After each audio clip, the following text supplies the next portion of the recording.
দিনটা ছিল 15ই নভেম্বর, আজকে রাস পূর্ণিমা। ব্লগটা দিতে যদিও বা একটু দেরি হয়ে গেল, কারণ কিছুদিন অসুস্থ ছিলাম, সেই কারণে।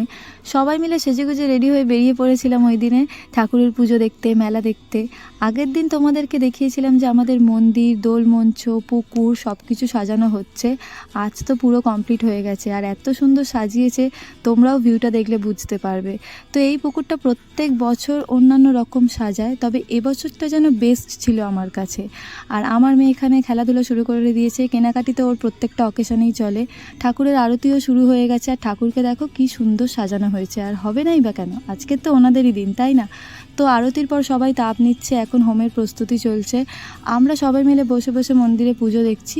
ওদিকে ভোগ খাওয়ানো যদিও বা শুরু হয়ে গেছে, তবে এটা যেহেতু আমাদের মন্দিরের পুজো, আমরা পুজোর কমপ্লিট না হলে উঠি না।